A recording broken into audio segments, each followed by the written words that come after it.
So Season 5 is finally here, and we've had a lot of meta changes as well as the introduction of some new perks to the game and some new guns, and so this is likely to shake up what kind of guns we'll be using and what guns will be the new meta. So in this video we're going to be breaking down what the top 10 best guns are to use in Season 5 of Warzone.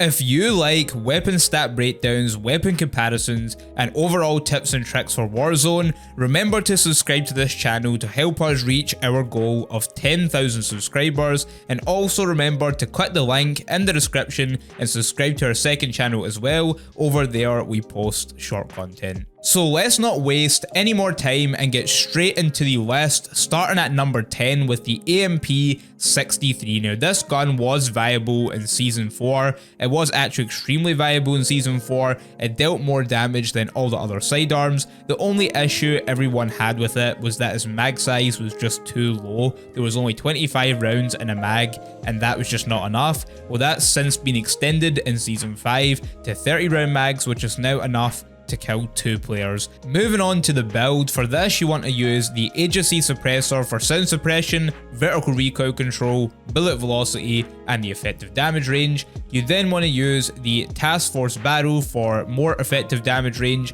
bullet velocity, and the strafe speed. You then want to use the Tiger Team Spotlight for movement speed and aim walking movement speed.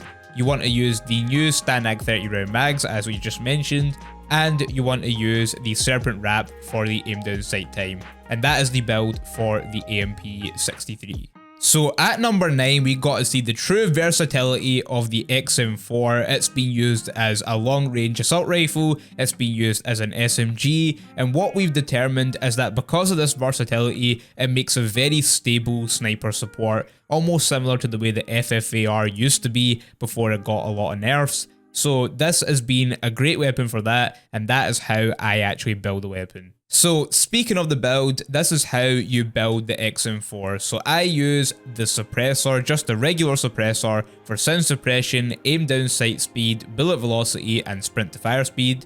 I then use the Tiger Team Spotlight for movement speed and aim walking movement speed. I then use the Radar Pad for aim down sight, fire movement speed, aim walking movement speed, and sprint to fire time. I then use just the regular 45 round mags. This is important because it allows you to actually not get a con to your aim down sight time. If you go for the larger mags, you're going to lose out on aim down sight time, which you'll need as a sniper support.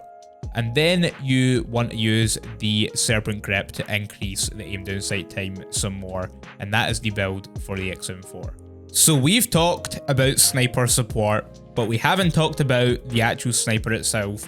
Now, the go-to sniper is now the Swiss K31, and that is what we're placing at 8th place. Now, this gun has slowly been getting little tweaks and buffs over the course of Season 4, and that's actually made it better than the Kar98 now, which was usually the best sniper in this game. So here is the build for the Swiss. You basically want to build it for the fastest aim down sight speed as possible. So I use the GRU suppressor because you can't avoid using that in this case, for sound suppression, vertical recoil control, bullet velocity, and the effective damage range. It does bring back some of the aim down sight speed, but this gets balanced out with the rest of the build. The next attachment I use is the Combat Recon Barrel for extra bullet velocity again.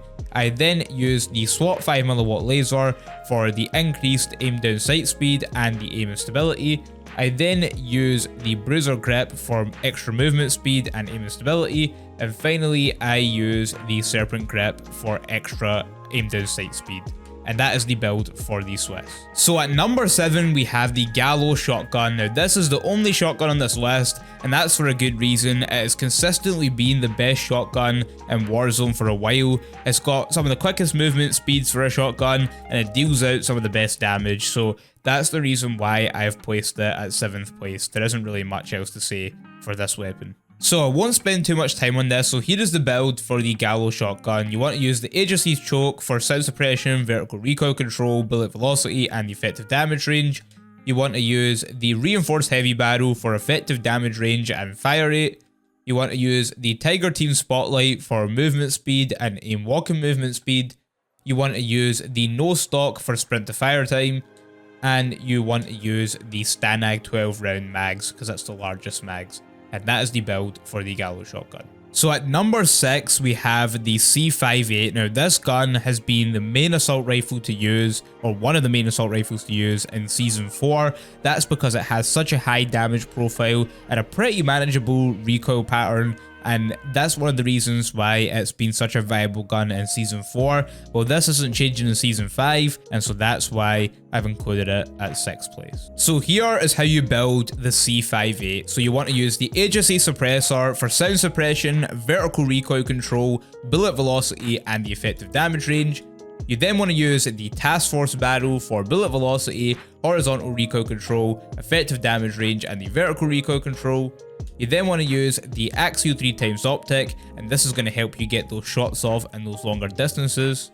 You then want to use the field agent grip for extra recoil stabilization, both horizontally and vertically, because remember that this gun is not as good for controlling recoil as some of the other assault rifles in this game, and so we'll need that. And then finally you need the Stanag 55 round mags, and that is how you build the C58.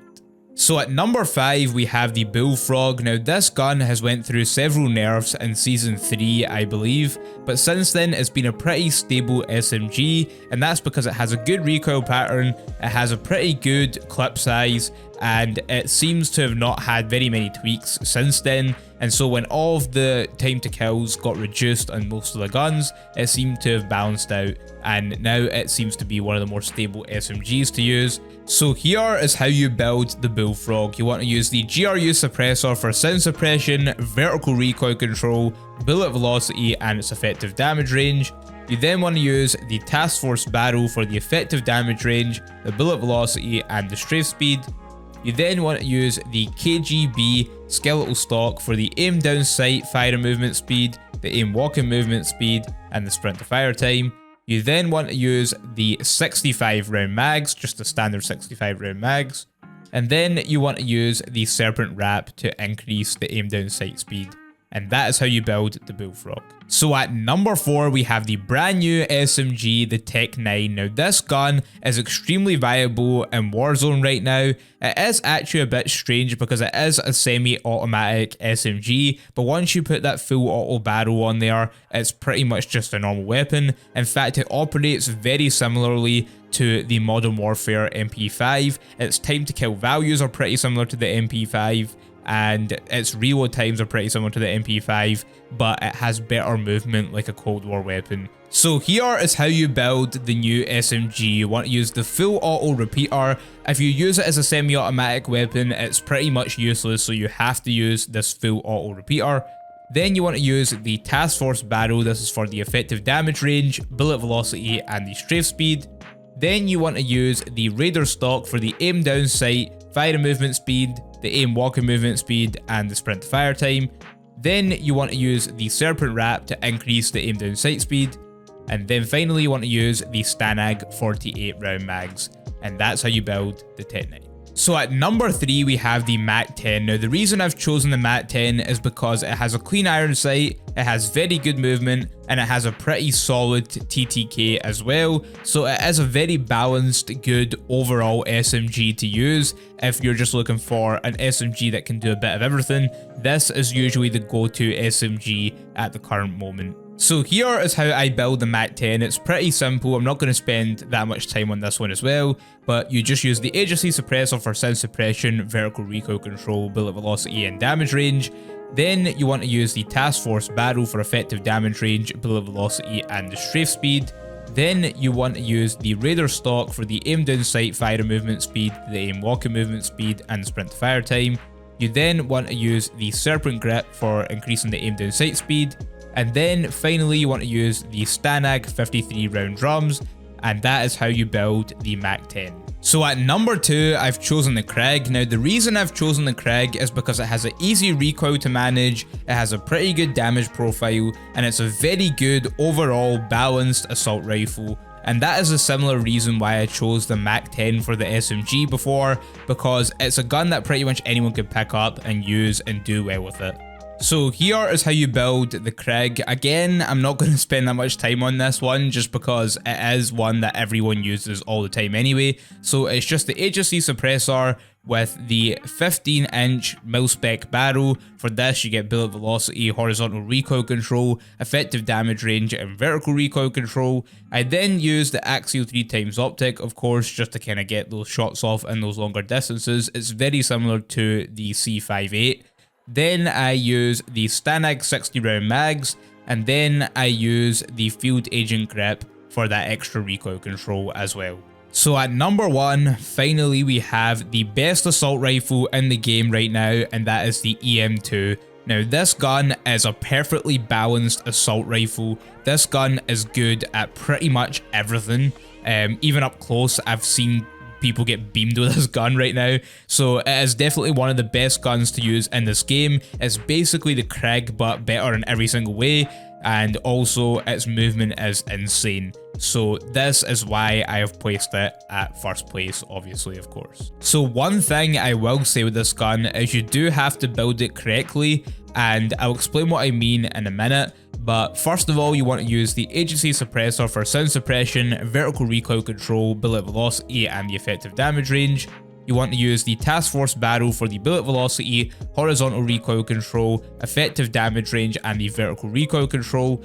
And a lot of people try not to use an optic on this weapon. You want to use the axial 3x optic because it's going to actually shave off some time for your aim dev sight time. So it actually shaves off, I believe, roughly 80 milliseconds, and that's going to definitely help you get those shots off a lot quicker. And then in addition to that, it is actually a better optic in my opinion, so you will be able to see at those longer distances as well.